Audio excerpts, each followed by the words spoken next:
Hello, c'est HR, votre chroniqueur. Alors je viens de découvrir en streaming le film Desperation Road, un film avec Mel Gibson. Alors je vous préviens, Mel Gibson est en demi-ton, mais ça n'empêche pas que c'est un très bon film.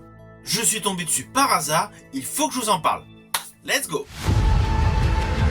What the hell is going on? Need that old place. I'll explain everything later. All right, I got your back. A woman came into the shelter, a little girl. Now, the lady working there says she found a pistol on her before she took off running. I just need to know if Russell stayed here with you the night before last. As far as I know, he was here. We got one brother dead. I ain't looking to be another.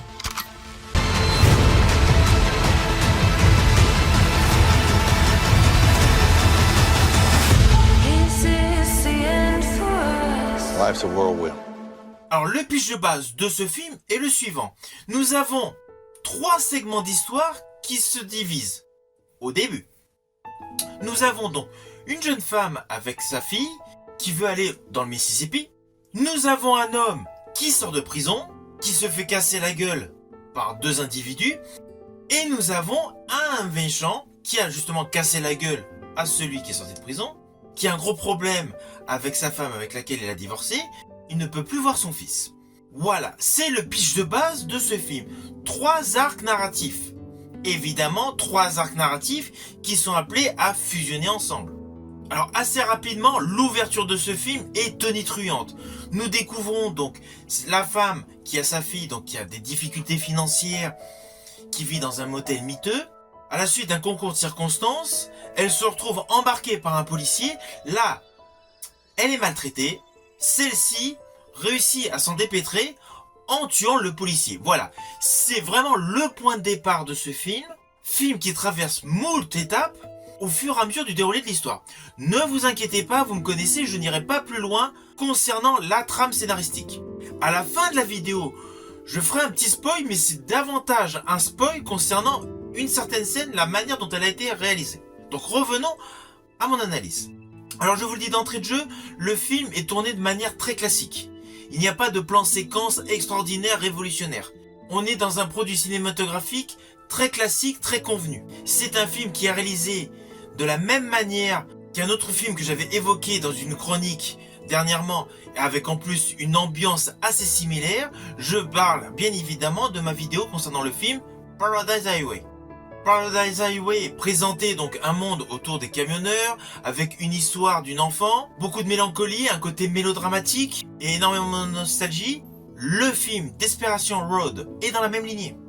C'est un film qui mélange énormément de moments d'émotion mélodramatiques, mélancoliques, matinés de quelques scènes d'action. Mais je vous rassure, elles sont minimes. L'objectif principal de ce film est l'histoire. L'histoire avec le ressenti des personnages et surtout la profondeur que les arcs narratifs dégagent tout au long du récit qui vous est présenté en images jusqu'à une fusion globale pour vous amener vers un film tragique. They let you out early.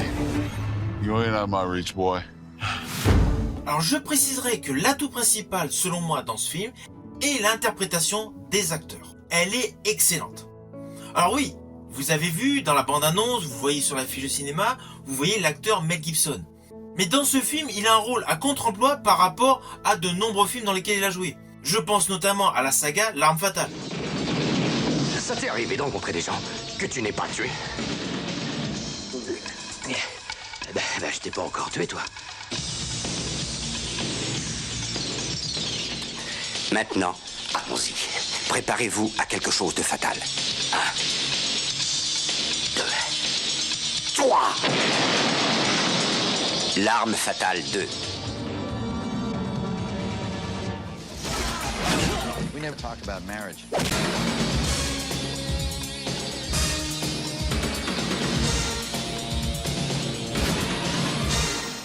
Là, dans ce film, Mel Gibson a le rôle du père du prisonnier qui est sorti de prison.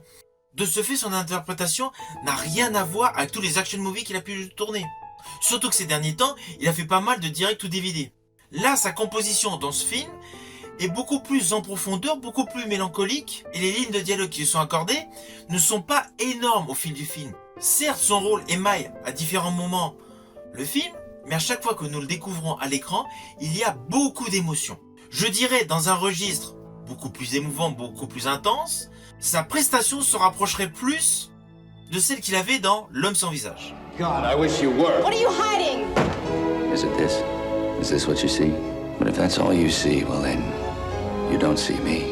You can't see me. Vous avez compris, son rôle donc n'est pas principal dans le film. Il est certes émouvant, mais il est en second plan. Même si évidemment il a la part belle pour certaines scènes. Mais je préfère que vous ayez la surprise. Russell stayed here with you the night before last. As far as I know, he was here. Dans ce film, les rôles principaux sont essentiellement pour 3 acteurs. Je dirais même majoritairement 2 acteurs. Nous avons Willa Fitzgerald qui interprète le personnage de Mabon. C'est la mère de famille que nous découvrons dès le début du film. Alors certes, elle a une carrière cinématographique qui a débuté en 2008, mais elle n'a pas eu de très grands rôles pour l'instant au cinéma. Mais son interprétation dans ce film est jouée avec une extrême justesse. Son personnage passe par différentes étapes, de la tristesse, de la mélancolie, de la crainte, de la peur, un côté survolté pour quelques événements, et surtout un côté très protectrice par rapport à sa fille. Le personnage interprété par Willa Fitzgerald, Mabon, est joué avec un réel ressenti. Les différentes émotions que l'actrice peut ressentir, par rapport aux compositions que vous allez découvrir dans le film, sont extrêmement fidèles aux lignes de dialogue. C'est en totale adéquation avec l'histoire. Willa Fitzgerald interprète des scènes qui sont extrêmement dures, et cela dès le début du film. Je pense principalement à la scène dans la voiture avec le policier, ainsi qu'à une scène où elle récupère sa fille dans ses bras, elle la prend pour faire un câlin. C'est extrêmement émouvant. Et sa composition passe vraiment par différentes étapes. Il y a une scène qui pourrait paraître surréaliste, c'est celle où elle braque une personne dans le film. Alors pourquoi surréaliste? Tout simplement parce que elle porte sa fille d'un côté et de l'autre côté elle braque. Ça peut paraître étonnant, mais en fait ça colle. Don't move. Get in the truck. Turn on the car and drive. Et même si à l'instant T cela paraît surréaliste, en fait c'est tout à fait logique. Et son jeu est en totale adéquation avec son personnage. Il y a une autre scène, je pense, où son jeu est également impeccable. C'est une scène où elle est en train de pleurer pour un certain moment où elle discute avec une personne. Lorsqu'on en regarde cette actrice, on a vraiment l'impression qu'elle a subi ce qu'elle est en train de raconter. Sincèrement, j'estime que cette actrice a parfaitement interprété son personnage de Mabon. À ses côtés, donc le premier rôle masculin de ce film, Gareth Eldon. Alors Gareth Eldon a un rôle complètement différent à tout ce qu'il a pu faire dans sa filmographie. Filmographie qui a débuté en 2004. Là, son rôle est également dans le registre du mélodrame, du côté mélancolique, du côté très triste, profond, un côté violent. Il y a une certaine alchimie entre différentes facettes, mais qui tente vers un côté nostalgique. En clair, son interprétation nous présente un personnage qui a de gros problèmes sociétaux et qui a surtout apparemment raté totalement sa vie. Alors, étant fan de science-fiction, forcément, moi je l'ai découvert en 2010 dans un film que j'adore, Tron Legacy.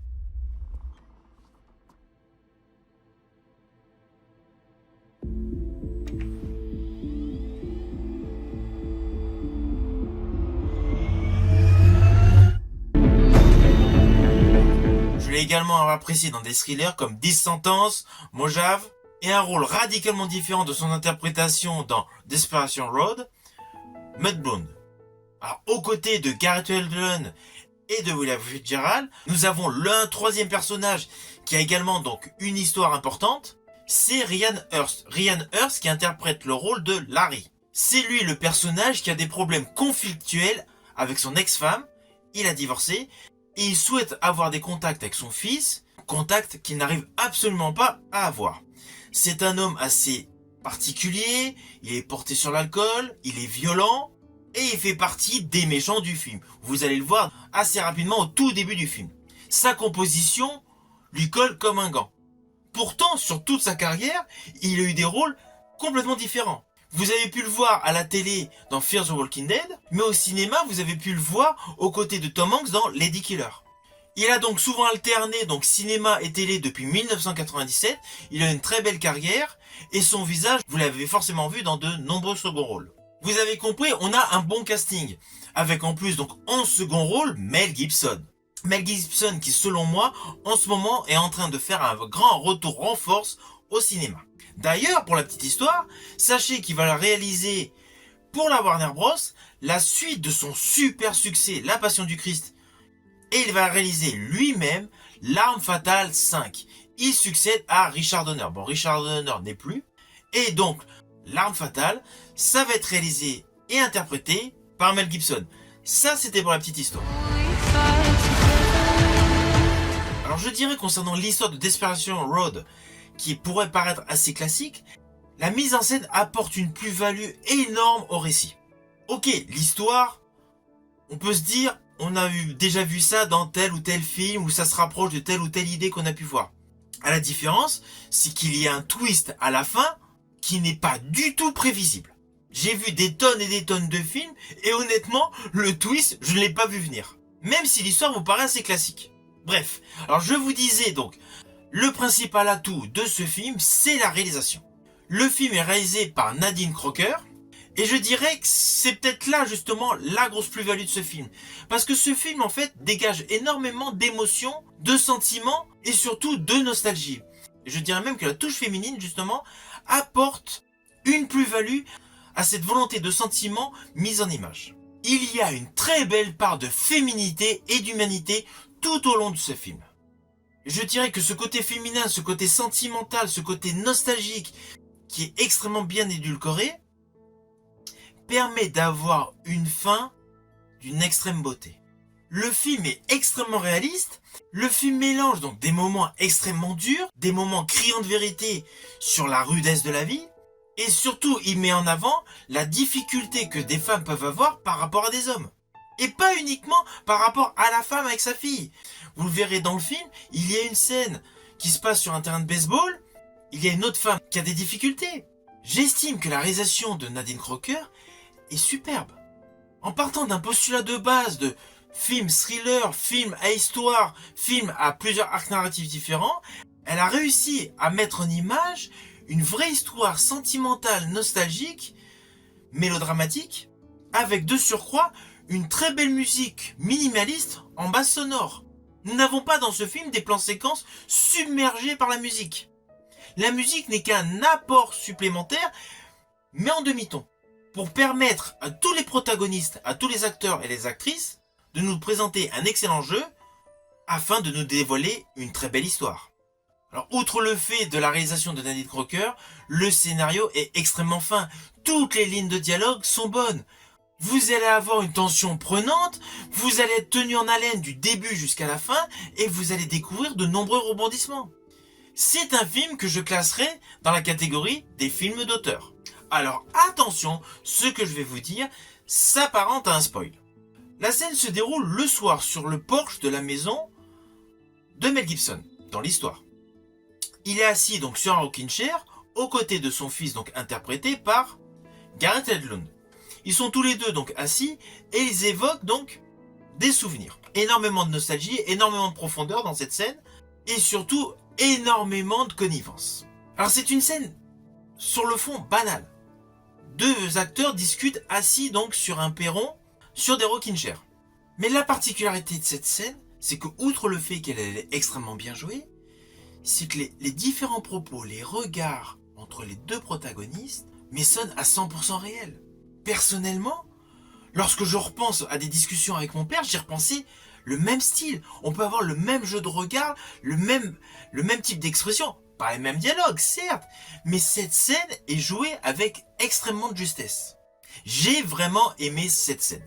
Et l'autre petit spoil que je vais vous faire, cela concerne pareil un plan visuel. Nous avons donc le personnage de Gareth Edlund, donc qui est sorti de prison. Il va là où habitait donc l'ex-femme qu'il aimait. Il n'ose pas rentrer dans la maison parce qu'il voit deux verres posés sur une table devant la maison. C'est une maison de campagne. Hein. Il n'y a pas de dialogue. La musique est en fond sonore, mais juste ce plan, son visage, la tristesse en découvrant les verres, avec le côté nostalgique, en fait, de sa vie qu'il a ratée, sa vie sentimentale où il est complètement passé à côté. En fait, tout le ressenti donc de sa vie gâchée passe dans ce petit plan séquence. La réalisatrice Nadine Crocker a réussi à dégager énormément d'émotions sur ce petit plan séquence où tout simplement l'acteur fait un bref passage du regard sur deux verres posés sur une table. Vous allez me dire, c'est très anodin comme scène. Mais cette scène, à elle-même, est un gage de qualité du film. La réalisatrice a réussi à dégager un nombre incalculable d'émotions en fonction de ses plans séquences.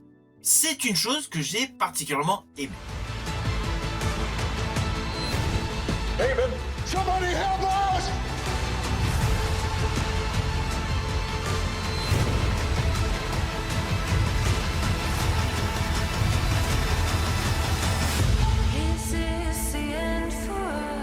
Alors au final, vous avez compris, Desperation Road est un bon film. C'est un film que j'ai aimé, c'est un film qui vous fera avoir la chair de poule durant certaines scènes, vous allez avoir énormément d'émotions.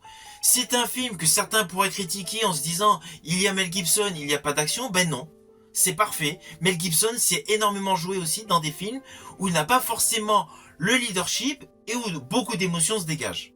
Vous pouvez le découvrir en streaming sur des plateformes, vous pouvez l'avoir en VOD ou en support physique via DVD, Blu-ray. J'espère que ma chronique vous aura plu. Si tel est le cas, pensez à la liker et à la partager. Quant à moi, je vous dis à bientôt pour une prochaine chronique.